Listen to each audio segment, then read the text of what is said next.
Hi, my name is Ashley Miller. I'm here at the Education 2.0 conference. I have the pleasure of speaking with the honoree.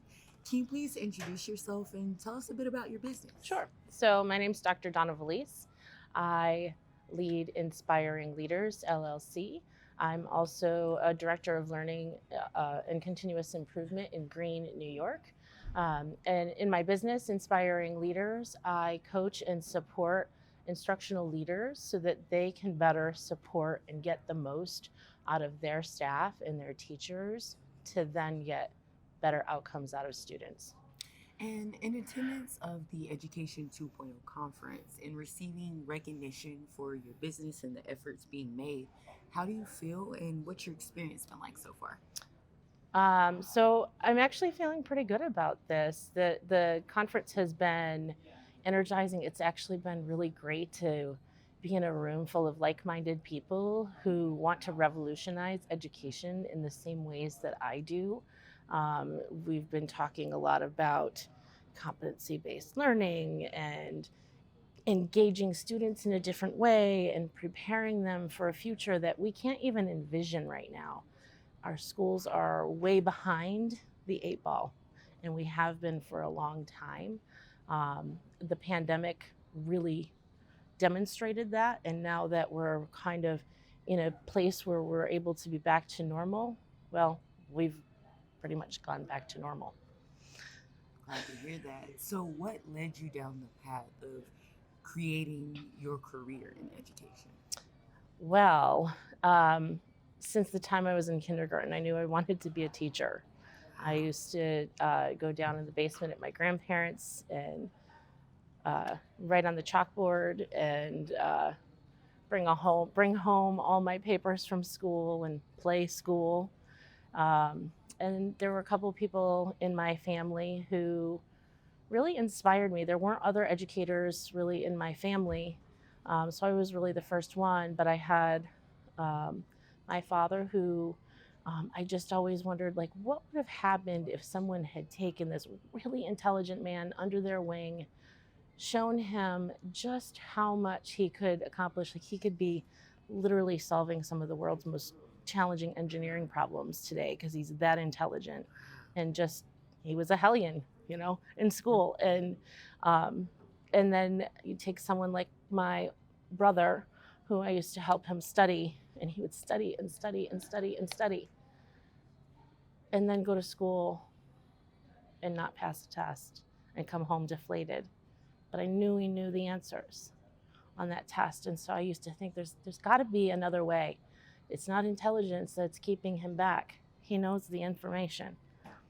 Got to be a different way. So those kind of shaped me into the type of educator that I am today. And then just a whole set of experiences of being a very different type of educator, giving my kids voice and choice in the classroom, and getting into leadership positions, to one where it was a school for pregnant and parenting teens that was year round, that was competency based, that had wraparound services so they could get the things that they needed, that allowed students to be able to graduate any day of the school year, Wow. not the school year, any day of the year, even if it was the summer, as long as they showed that they had demonstrated that they knew the material, they had mastered all of the standards that we were requiring of them, that the state was requiring of them.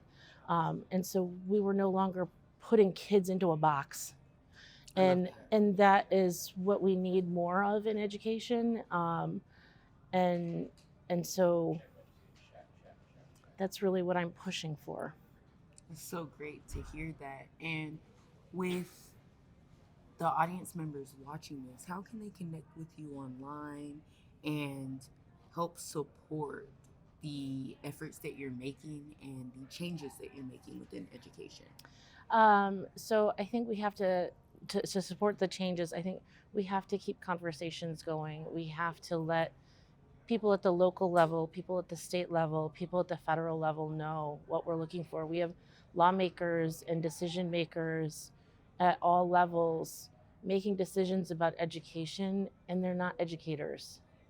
They know school the way they experience school, and that's all they know. They don't know the research behind people actually learn, how people learn. And so we really need to dig into that. We have over a century of research on how people learn, and we don't use it in the education field. Wow. It is really frightening. Instead, we just keep standing and delivering for the most part, and that really needs to change. But I do have I do a biweekly fireside chat online, so you can find me on Facebook, on LinkedIn, either by searching for Inspiring Leaders or Dr. Donna Vallese. I also have a website, inspiringleadersllc.com.